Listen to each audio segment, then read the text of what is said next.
Class 9 students, আজকে এই ভিডিওটা একদম হঠাৎ করে এই কারণে, তার কারণ হচ্ছে বলে দিই প্রথমেই, সেটা হচ্ছে আমার স্কুলের স্টুডেন্টস অ্যাক্টিভিটি টাস্ক করতে গিয়ে দেখেছি, বা বাইরের কিছু স্টুডেন্টস, বেশ কিছু স্টুডেন্ট যাদের সঙ্গে যোগাযোগ আছে আমার, তাদের ক্ষেত্রে দেখেছি, এবং ক্লাস 10 এর ক্ষেত্রেও একই ঘটনা দেখতে পাচ্ছি, এবং বিগত বছরেও দেখেছি। সেগুলো ঠিক আছে, এখন যেহেতু ভিডিও করার সুযোগ এসছে, সেটা হচ্ছে পারমাণবিক গুরুত্ব, মোলের ধারণা, অ্যাভোগাড্রো সংখ্যা, জিনিসটা জটিল কিছু নয়, অথচ তাদের ভেতর একটা প্রথম থেকে একটা মিসকনসেপশন তৈরি হয়ে যায়, যার জন্য তাদের সোজা প্রবলেমগুলো করতে অসুবিধা হয়।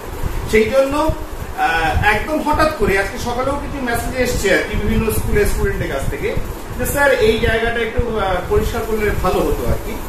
সেই জন্যই আজকে করার কথা ছিল না, এটা নিয়ে বলারও ব্যাপার ছিল না। কারণ ক্লাস 10 এর জন্য আমি রাসায়নিক গণনা চ্যাপ্টারে খানিকটা বলেও দিয়েছিলাম, কিন্তু তাও আমি আরেকবার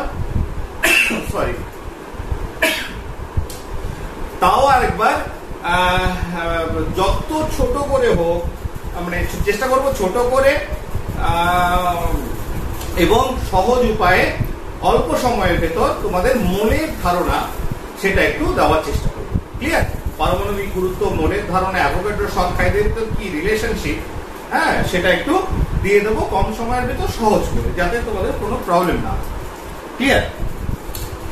এইবার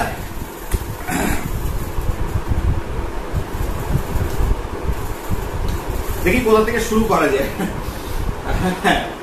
একটা জিনিস মাথায় রাখবে, কোনো চ্যাপ্টারের ভিডিও করতে গেলে প্রথমে ভাবতে হয় সেই চ্যাপ্টার নিয়ে, ভেবে কোনো ডেটা যদি অজানা থাকে সেটা মানে কালেক্ট করতে হয়, ইনফরমেশনটা গ্যাদার করতে হয়, নিয়ে সেটাকে সাজিয়ে একটা সুন্দর জায়গায় আনতে হবে। তা যেহেতু এটা হঠাৎ করে সাজানো গোছানো নেই, ঠিক আছে, যেমন আসছে মনে আসছে আমি বলছি।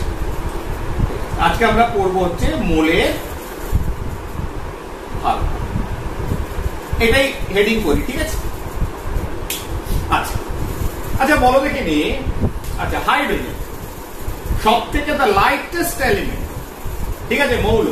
আমাদের তো মৌল আছে, এখন তোমরা জানো যে 218টার মতো মৌল আছে, এবং এদের যে বিভিন্ন রকম পরমাণু, কারণ একটা মৌলের তো একাধিক ধরনের পরমাণু হতে পারে, যেমন অক্সিজেনের 3টে আমরা পাই। অক্সিজেন পারমাণবিক গুরুত্ব 16, 17 এবং 18, 3টে, এদের বলে আইসোটোপ। এরকম আইসোটোপ নিয়ে মোর দ্যান 250 অ্যাটম, ঠিক আছে, এত ধরনের পরমাণু আমরা দেখতে পাই। আর মৌলের ক্ষেত্রে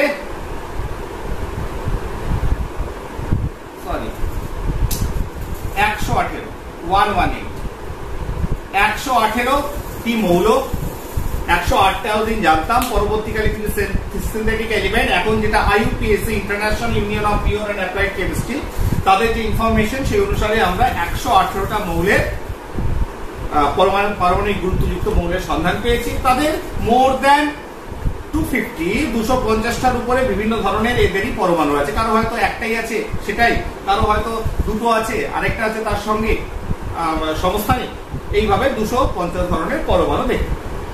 এইবার ভাবো সব থেকে হালকা মৌল, দেখো মিসকনসেপশন কোথায় ঢুকে থাকে আমার, হাইড্রোজেন। হাইড্রোজেনের সবাই জানি পারমাণবিক গুরুত্ব, যে পারমাণবিক ভর বা পারমাণবিক গুরুত্ব হচ্ছে 1। এটাকে যদি এক্স্যাক্টলি ফিগার লিখি 1.008, অনেক সময় এটাকে লিখি হচ্ছে এত গ্রাম। তাহলে হাইড্রোজেনের পারমাণবিক গুরুত্ব 1.008 গ্রাম, বা আমরা লিখে থাকি তাহলে হাইড্রোজেনের পারমাণবিক গুরুত্ব কত, বা পারমাণবিক ভর লিখি 1 গ্রাম, এটাকে বলি গ্রাম পারমাণবিক, তাহলে বা গ্রাম পারমাণবিক ওজন। তাহলে প্রথমেই যেহেতু পারমাণবিক কথাটা চলে আসছে, তোমরা অনেক সময় আমরা ধরে নিই যে হাইড্রোজেনের পরমাণুর ভর 1 গ্রাম, তাহলে বা হাইড্রোজেন পরমাণুর ভর 1 গ্রাম। তাহলে এই যে প্রথমে মাথায় ঢুকে গেল, সেইখানেই আমি গোলমালটা করে ফেললাম। আমি কিন্তু আর অন্য কিছু ভাবতে পারি যে পারমাণবিক ভর বা পারমাণবিক ওজন বা পারমাণবিক গুরুত্ব মৌলের যখনই দেখে নিলাম, যেহেতু পারমাণবিক কথাটা লেগে আছে, ইংরেজিতে বলে অ্যাটমিক ওয়েট, বা অ্যাটমিক মাস, তখনই আমাদের এই যে 1 গ্রাম লিখে ফেললাম হাইড্রোজেন, তার মানে পরমাণুর ভর অত, তার মানে হাইড্রোজেন পরমাণুর ভর 1 গ্রাম। কিন্তু বাস্তবে সেটা কি এটা না। তাহলে বাস্তবে হাইড্রোজেনকে যদি দেখি, হাইড্রোজেনের ভেতর একটি প্রোটন আছে। হাইড্রোজেন মৌলের ভেতর কি রয়েছে? শুধুমাত্র একটি প্রোটন। তাহলে হাইড্রোজেনে যদি একটি প্রোটন থাকে, তাহলে একটি প্রোটনের ভর হচ্ছে হাইড্রোজেনের ভর। তাহলে হাইড্রোজেন পরমাণুর ভর কত? 1.6725 into 10 to the power minus 24 গ্রাম। তাহলে এটা যদি হাইড্রোজেনের ভর হয়, যেটা একটা প্রোটনের ভর, কারণ আর তো কিছু নেই হাইড্রোজেনের ভিতরে, তাহলে ভর হয় কোথা থেকে? তাহলে হাইড্রোজেনের ভর মানে একটি প্রোটনের ভর, ঠিক আছে না? হাইড্রোজেনে কি রয়েছে? একটি প্রোটন রয়েছে, সেই প্রোটনটার ভর হচ্ছে হাইড্রোজেনের ভর, এবং তার সঙ্গে কি রয়েছে? একটা ইলেকট্রন রয়েছে। ইলেকট্রনেরটাকে আমি নেগলিজেবল ধরে দিই, কারণ ইলেকট্রনের ভর এতটাই কম, সেটা ভরের যে কন্ট্রিবিউশন, মানে ভরের ক্ষেত্রে সেটা কোনো এফেক্ট ফেলে না। আমরা নিউক্লিয়াসের ভেতরে যারা থাকে তাদের ভরটা একটু বেশি। তাহলে হাইড্রোজেনের যদি এই পরিমাণ ভর হয়, তাহলে সেটা কি করে 1 গ্রাম হতে পারে? এটা তোমরা সবাই ভাবো আগে। তাহলে ব্যাপারটা কোথায় লুকিয়ে আছে? তাহলে লুকিয়ে আছে এইখানটায়।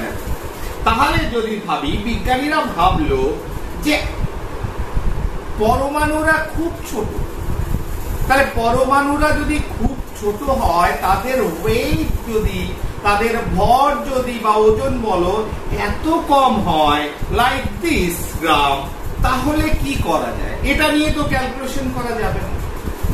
যদি কেউ ভাবি যে what is the length of this pen, এই পেনের লেন্থ কত?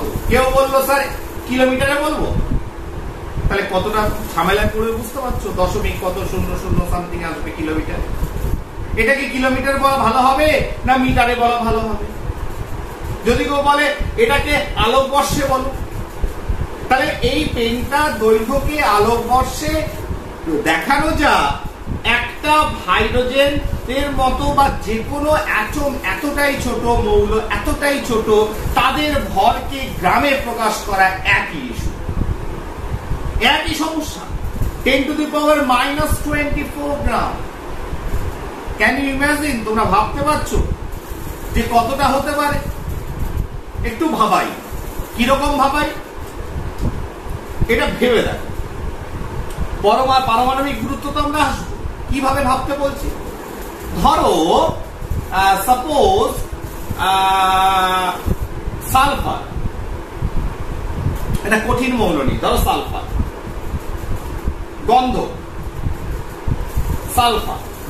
সালফার মৌলটা একটা ছোট কৌটোয় নিয়েছো। কত নিয়েছো? 32 গ্রাম, 32 গ্রাম। এখানে সালফারের কতগুলো পরমাণু আছে? সালফারের কতগুলো পরমাণু আছে? Can you imagine? কতগুলো? সালফারের এখানে, মানে কেন বলছি যে এতে গ্রামে প্রকাশ করা কতটা মুশকিল একটা পরমাণুকে, তাহলে এই 32 গ্রাম সালফারে কতগুলো পরমাণু আছে? 602, 602, 1 2 3 4 5 6 7 8 9 10 11 12 13 14 15 16 17 18 19 20 21। 602 তার সঙ্গে 21টা শূন্য, যেটাকে ইংরেজিতে বলে হেক্সিলিয়ন। তাহলে 602 হেক্সিলিয়ন এতগুলো সালফার পরমাণু রয়েছে।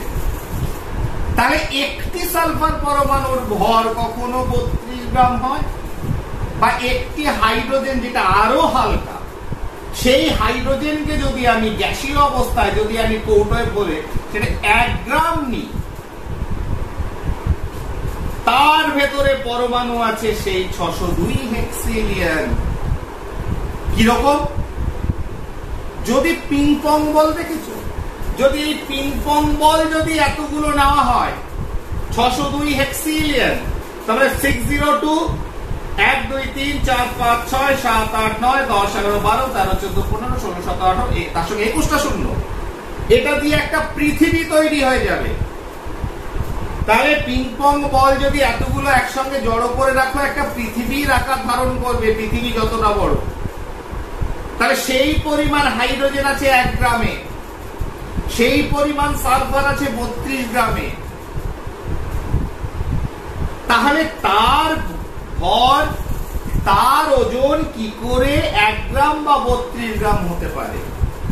হতে পারে না। তাহলে পারমাণবিক গুরুত্ব বা পারমাণবিক ওজন এগুলো কি? What is that? দেখো, এটা হচ্ছে যেমন হাইড্রোজেন। হাইড্রোজেনের ক্ষেত্রে একটা প্রোটন রয়েছে নিউক্লিয়াসে, যেটা ভরের জন্য দায়ী। 1.6725 into 10 to the power minus 24 গ্রাম। বিজ্ঞানীরা ভাবলো যে এটা কাজ করি, এটা নিয়ে কি করে কাজ করবো হাইড্রোজেনের একটা পরমাণুর ভর নিয়ে। তাহলে যেমন আমি এই পেনটাকে, এর লেন্থ আমি তোমার কিলোমিটারে বললে যতটা অসুবিধা হবে, এই minus 10 to the power minus কিছু একটা চলে আসবে, 1-এর থেকে অনেক কম, দশমিকের পরে অনেকগুলো শূন্য আসবে, সেটা অ্যাভয়েড করে মিটারে করে একটা ছোট একক দেওয়া হবে। তাহলে এর জন্য একটা ছোট একক ব্যবহার করা হোক না কেন? এমন একটা একক ব্যবহার করব যাতে সব থেকে হালকা মৌলটাও তার পারমাণবিক গুরুত্ব বা তার ভর যেন একটা পূর্ণ সংখ্যা 1-এর থেকে বেশি বা মিনিমাম 1 হয়। তাহলে এই যে দশমিক পার্টটা, এটাকে আলাদা করে দিতে পারবো কি করলে? যদি একটা খুব ক্ষুদ্রাতি ক্ষুদ্র একক ব্যবহার করি। তাহলে কি করা হলো?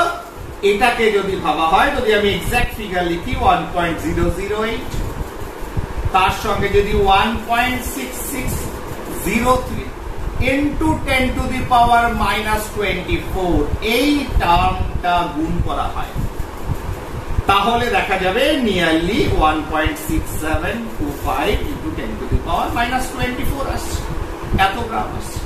তাহলে এই টার্মটাকে বিজ্ঞানীরা যদি আলাদা করে যখন দিল, এটাকে একটা একক আকারে ভাবলো, তখন আমি সব থেকে হালকা মৌল পরমাণু ভরটাকে একটা এমন সংখ্যা পেলাম যেটা 1-এর থেকে বেশি বা 1। ঠিক এই যে টার্মটা যেটা আলাদা করে দেওয়া হলো, এটাকে বলা হয় অ্যাটমিক মাস ইউনিট। তাহলে হঠাৎ করে এক্স্যাক্টলি এটা কি করে আলাদা করলো, তার পেছনে একটা লজিক আছে, সেটা আমরা পরে দেখছি। ঠিক আছে, এটাকে বলা হয় অ্যাটমিক মাস ইউনিট বা পারমাণবিক ভর। তাহলে দেখো, হাইড্রোজেনের একটি পরমাণুর ভর কত? 1.008 বা 1 AMU। তাহলে জিনিসটা কত সুবিধা হলো। তো AMUটা কি? একটা ছোট্ট একক, তার ভ্যালু কত? 1.6603 into 10 to the power minus 24। একইভাবে সালফারের একটি পরমাণুর ভর কত? 32 AMU। অক্সিজেনের একটি পরমাণুর ভর কত? 16 AMU। ইজি। তাহলে দেখছো সবাই, দেখো মিনিমাম 1 বেরিয়েছে যে সব থেকে হালকা, তারপরে তা বাকিগুলো বেরিয়েছে। এবার প্রশ্ন হচ্ছে, স্যার বাকিগুলো আপনি বার করলেন কি করে? কে কত AMU হবে? ঠিক না? তাহলে AMU যখন বসাবে, তখন একটি পরমাণুর ভর তুমি পেয়ে গেলে। কি করে পেলে সবাই বুঝে গেছো, কিন্তু কে কত AMU হবে কি করে বুঝবে? তাহলে বিজ্ঞানীরা সর্বপ্রথম ভাবলো একটা কাজ করি, একে অপরের সঙ্গে বিক্রিয়া ঘটাই। সব থেকে হালকা মৌল হচ্ছে হাইড্রোজেন। তাহলে হাইড্রোজেনের রেসপেক্টে অন্যজনের ভর কত, কত গুণ, কত টাইমস, সেটা যদি দেখতে পারি, তাহলে আমরা তার একটি পরমাণুর ভর পেয়ে যাব। ঠিক কিনা? তাহলে এইভাবে কি করা হলো? হাইড্রোজেনের সঙ্গে বিক্রিয়া, জাস্ট এক্সপেরিমেন্ট, মানে রিঅ্যাকশন করা হলো, এক্সপেরিমেন্টাল রেজাল্টস, এক্সপেরিমেন্ট করে রিঅ্যাকশন করে বার করা হলো। কিন্তু অসুবিধা ছিল, হাইড্রোজেন তো সবার সঙ্গে বিক্রিয়া করে না। আর হাইড্রোজেনে যখন বিক্রিয়া করে, হাইড্রোজেন যেহেতু খুব হালকা, এর সঙ্গে যখন ক্যালকুলেশন করব তাতে একটু এদিক ওদিক হয়ে গেলেই সমস্যা হয়ে যাবে। ঠিক আছে, এইভাবে তুলনামূলক, তার মানে এইভাবে আমরা কি করা হলো যে একটি পরমার এমইউ এককে যদি বার করতে হয় তাহলে একটা তুলনামূলক বা একটা কম্পারেটিভ একটা ওয়েট বা ভর বার করা। ঠিক আছে, তাহলে কিভাবে আমরা কম্পারেটিভ ওয়েট কি করে বার করব? কোন মৌলে একটি পরমাণুর ভর বা ওজন ডিভাইডেড বাই হাইড্রোজেনের একটি পরমাণু ভর। তাহলে হাইড্রোজেনের একটি পরমাণুর ভর থেকে তার পরমাণুর ভর কতটা বেশি ভারী, তাহলে সেটাই আমাদের পেয়ে যাব কি, এইভাবে কম্পারেটিভ বলে একটা নতুন টার্ম আমাদের সামনে এলো, যেটা বলা হয় পারমাণবিক গুরুত্ব। তাহলে পারমাণবিক গুরুত্ব কিছুই নয়, কে হাইড্রোজেনের রেসপেক্টে কে কতটা ভারী, হাইড্রোজেনের একটি পরমাণুর ভর থেকে মৌলের পরমাণুর ভর কতটা ভারী সেটাকে দেখা হয়েছে। কোন হাইড্রোজেন? যে হাইড্রোজেনের ভর একটি, তার সঙ্গে, কারণ হাইড্রোজেনে আরো আছে ডয়টেরিয়াম, ট্রিটিয়াম, তারা অন্য কোনো আইসোটোপ নয়, হাইড্রোজেন যা প্রোটিয়াম যাকে আমরা বলে থাকি, তার রেসপেক্টে পরমাণুর ভর কত। ঠিক আছে, তাহলে আমাদের প্রত্যেকটা মৌলের বিজ্ঞানীরা চিন্তা ভাবনা করলো যে প্রথম কথা হাইড্রোজেন একটা ছোট একক দ্বারা প্রকাশিত হোক, তাহলে আমি মিনিমাম 1 পাচ্ছি, কি করে আমরা বুঝে নিলাম। এইবার হাইড্রোজেনের রেসপেক্টে বাকি মৌলগুলোর ভর কেমন, তাহলে কত গুণ সেটা পেয়ে যাব, কিভাবে রিঅ্যাকশন করিয়ে তার কিছু শর্ত আছে, আমি অত জটিলতায় যাবই না, 9, 10 এর জন্য করছি, ফলে সেইটুকু জায়গায় যে ছেড়ে দেবো, বাকিরা 11-এ যে সায়েন্সে পড়ে দেবো অল্প বিস্তর কিছু। তা এইভাবে আমরা যেটা পেলাম সেটা হচ্ছে পারমাণবিক গুরুত্ব বা পারমাণবিক ভর বা পারমাণবিক ওজন। ক্লিয়ার? যেমন অক্সিজেনের ক্ষেত্রে হচ্ছে 16, তাহলে হাইড্রোজেনের থেকে অক্সিজেন কত গুণ ভারী? 16 গুণ ভারী। ঠিক, এইবার যখন এই 16টাকে পারমাণবিক গুরুত্বকে এএমইউ এককে প্রকাশ করে ফেললে, 16 এএমইউ, তখন তুমি কি বললে? 16 এএমইউ মানে হচ্ছে একটি অক্সিজেন পরমাণুর ভর। সেটা কি? পারমাণবিক গুরুত্বকে দুভাবে প্রকাশ করতে হয়, একটা হচ্ছে এএমইউ এককে, যখন কোন মৌলের পারমাণবিক গুরুত্বকে এএমইউ এককে প্রকাশ করব, তুমি বলেছো এএমইউটা কেন লাগাই? একটি পরমাণুর ভরকে পাওয়ার জন্য, যেটা হাইড্রোজেনের ক্ষেত্রে দেখালাম। তাহলে অক্সিজেনের পারমাণবিক গুরুত্ব 16, শুধু 16 বললে হবে না, 16 এএমইউ মানে হচ্ছে সেটা হচ্ছে অক্সিজেনের একটি পরমাণুর ভর বা ওজন হচ্ছে 16 এএমইউ। আর কি করে পেলে? সিম্পল স্যার, 16 গ্রাম কি করে হবে? কারণ 16 গ্রাম হতে পারে না যে অক্সিজেনের একটি পরমাণুর ভর। আপনি তো দেখিয়েই দিয়েছেন যে 16 গ্রাম অক্সিজেন মানে হচ্ছে 1 হেক্সিলিয়ান অক্সিজেন। 1 হেক্সিলিয়ান অক্সিজেন মানে ভাবা যায় কত? 602, তার সঙ্গে 21টা শূন্য, তাহলে এতগুলো অক্সিজেন রয়েছে। তাহলে একটি অক্সিজেন পরমাণুর ভর কখনো 16 গ্রাম হতে পারে নাকি?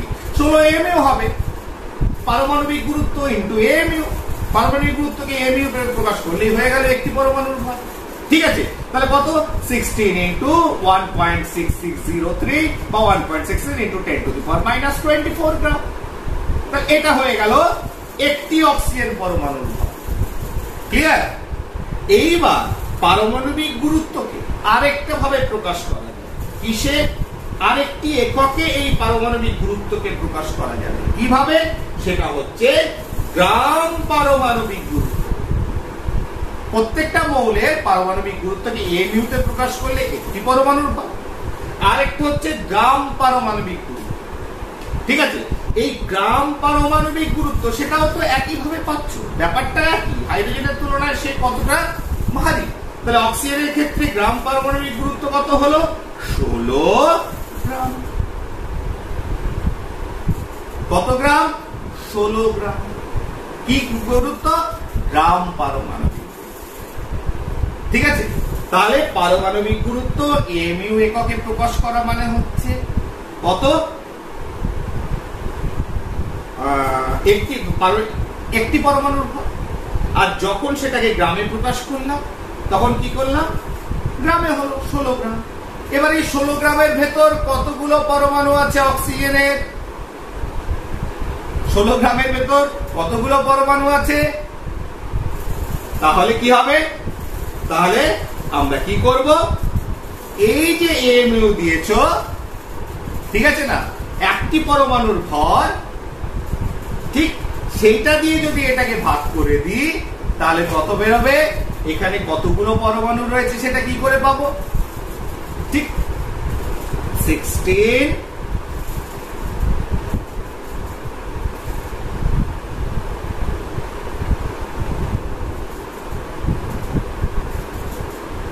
আচ্ছা, এইভাবে যাবো কিনা তাই ভাবছি।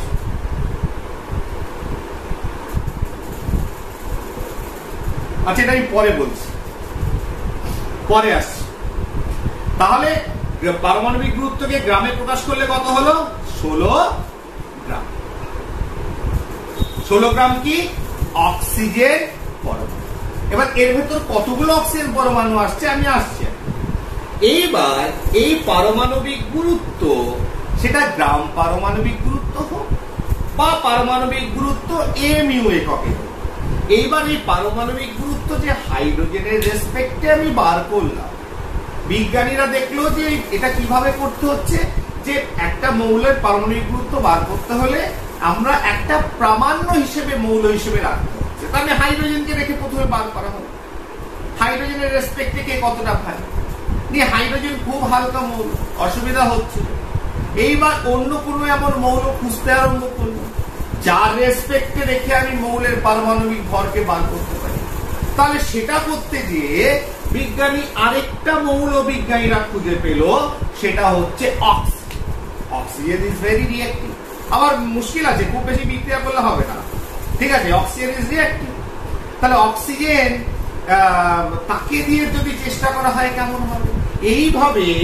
এইভাবে পারমাণবিক গুরুত্ব একটা হচ্ছে হাইড্রোজেন স্কেল যেমন ছিল, পরবর্তীকালে অক্সিজেন স্কেল নিয়ে অক্সিজেন একটা স্কেল, সেটা কি করা হলো? ঠিক একইভাবে পারমাণবিক গুরুত্ব বার করার জন্য হিসেব করা হলো। হিসেবটা কেমন? মৌলের একটি পরমাণুর ভর বা ওজন ডিভাইডেড বাই অক্সিজেনের কোনটা? অক্সিজেনের অনেকগুলো অক্সিজেন আছে, অক্সিজেন যার পারমাণবিক ভর হচ্ছে 16, ঠিক আছে, 16 পারমাণবিক ভর যুক্ত অক্সিজেনের একটি পরমাণুর ভর। বলবে স্যার তাহলে হাইড্রোজেনের রেসপেক্টে যা ভারী, অক্সিজেনের একটি পরমাণু, তো অক্সিজেন তো 16 গুণ ভারী হাইড্রোজেনের থেকে, তার একটি পরমাণুর রেসপেক্টে ওটা করলে কি করে হবে? বলে হবে না, তাহলে ইনটু 1/16 করে দাও, তাহলেই তো হয়ে গেল। এখানে যা পাবো তাই একই ধরনের পাবো। 1/16 ইনটু অক্সিজেনের একটি পরমাণুর ভর, অক্সিজেনের একটি পরমাণুর ভর সেটা হচ্ছে হাইড্রোজেন একটি পরমাণুর ভরের 16 গুণ, তাই 1/16 দিয়ে যদি গুণ করে দাও এটাকে, তাহলে একই রকম রেজাল্ট পাবো। তাহলে অক্সিজেন স্কেলে অক্সিজেনের রেসপেক্টে পারমাণবিক গুরুত্ব এক্সপেরিমেন্ট করে, রিঅ্যাকশন করে করে বিভিন্ন মৌলের বার করা শুরু করে। সেখানেও সমস্যা আছে। সমস্যা হচ্ছে যে অক্সিজেনে 3 ধরনের পরমাণু পাই। একটা অক্সিজেন যার ভর 16, একটা 17, একটা 18। এদের আলাদা করা মুশকিল, আলাদা করা হলেও কিছু সমস্যা দেখা দিচ্ছে। প্লাস অক্সিজেন এরকম নয় যে সবার সঙ্গে বিক্রিয়া করছে, ঠিক তখন যেটা লেটেস্ট কনভেনশন এবং যেটার উপর টিকে আছে, যেটা international union of pure and applied chemistry যারা এটাকে এখন ফলো করছে, সেটা হচ্ছে কার্বন স্কেল। কার্বনের ক্ষেত্রে অনেক ধরনের সমস্যা সমাধান করা গেছে, ঠিক কার্বন অনেকের সঙ্গেই বিক্রিয়া করছে, ঠিক কার্বনের একটি আইসোটোপ আরেকটা আইসোটোপ খুব ক্ষীণ থাকে, কার্বন 14, কার্বন 12কে আমরা সবসময় দেখতে পাই, ফলে আমরা বর্তমানে রেকমেন্ডেড স্কেল যেটা সাহায্যে পারমাণবিক গুরুত্বকে প্রকাশ করে থাকি, দ্যাট ইজ কার্বন স্কেল। সেটা কি? কার্বন, যার পারমাণবিক গুরুত্ব হচ্ছে কত? 12। তাহলে এটাকে 1/12, 1/12 ইন্টু কার্বন 12 এর একটি পরমাণু। ঠিক আছে না? তাহলে সেটা কত হয়ে গেল? তাহলে এইভাবে আমরা নতুন পারমাণবিক গুরুত্ব বা পারমাণবিক ভর বা পারমাণবিক ওজন বার করার নতুন আরেকটা স্কেল যেটা এখন চালু আছে, সেটা কার্বন স্কেল। তারপরে মৌলের একটি পরমাণুর ভর। তাহলে এইগুলো কি কম্পেয়ার করেছি, আর কিছু না। একটার সঙ্গে আরেকটা কম্পারেটিভ স্টাডি করেছি, তুলনামূলক বিচারে কে কার থেকে কতটা বাড়ে। তাহলে মেইনলি কার রেসপেক্টে ধরা হয়? হাইড্রোজেন। আর হাইড্রোজেনের পরমাণু, প্রত্যেকটা মৌলের পরমাণুর ভর খুব কম, তাদের মানে সেই 0.0000 করে যেতে হবে 10⁻⁻14 লেভেল, 24 10⁻⁻24। তার মানে 1 পর 1 ডিভাইডেড বাই 1 পরে 24টা শূন্য। তার মানে কত ছোট ভাবো, এরা কত কম ভর। সেটাকে পূর্ণ সংখ্যায় আনার জন্য এমইউ এককের প্রবর্তন হলো, ঠিক আর কিছু নয়। আর পারমাণবিক গুরুত্ব যেগুলো আমরা দেখতে পাই, যখন আমরা এমইউ এককে প্রকাশ করে দিলাম সেটা একটি পরমাণুর ভর, আর যখন গ্রামে প্রকাশ করে দিলাম তখন একটা পরিমাণকে বোঝাচ্ছে। সেই পরিমাণটা কি? হাইড্রোজেনের রেসপেক্টে কে কতটা ভারী সেটাকে বোঝাচ্ছে। এবার ওই যে পারমাণবিক গুরুত্ব পেলাম, তাহলে সেটা নিশ্চয়ই যখন গ্রামে প্রকাশ করছি, হাইড্রোজেন 1 গ্রাম, অক্সিজেন 16 গ্রাম, সালফার 32 গ্রাম, এরকম সবাই তো মুখস্থ হয়ে গেছে তোমাদের। সোডিয়াম 23, ক্লিয়ার না? তোমার তারপরে ক্যালসিয়াম 40, সালফার 32, তাহলে এগুলো তোমাদের সবার মুখস্থ। পটাশিয়াম 39, তাহলে এইভাবে 20 পর্যন্ত মোটামুটি সবার মুখস্থ হয়ে গেছে। কিন্তু সেগুলো যখন গ্রামে প্রকাশ করছে, সেটা একটি পরমাণুর ভর নয়, সেটা কিন্তু আমরা বুঝে গেলাম। তাহলে এই যে গ্রামে প্রকাশ করেছে যে পারমাণবিক গুরুত্বকে, সেটা কিছুই নয়, হাইড্রোজেন যে তার রেসপেক্টে আমি সবাইকে দেখেছি, তার রেসপেক্টে কে কতটা ভাই। ঠিক তো? এটাই তো, আর তো কিছু নয়। তাহলে এখানেই আজকে শেষ করছি। নেক্সট আরেকটু আছে, যেহেতু সময় আমি মেপে শেষ করছি, আজকে 8 ঘন্টা মতো হলো। নেক্সট স্লটে আমরা যখন আরেকটু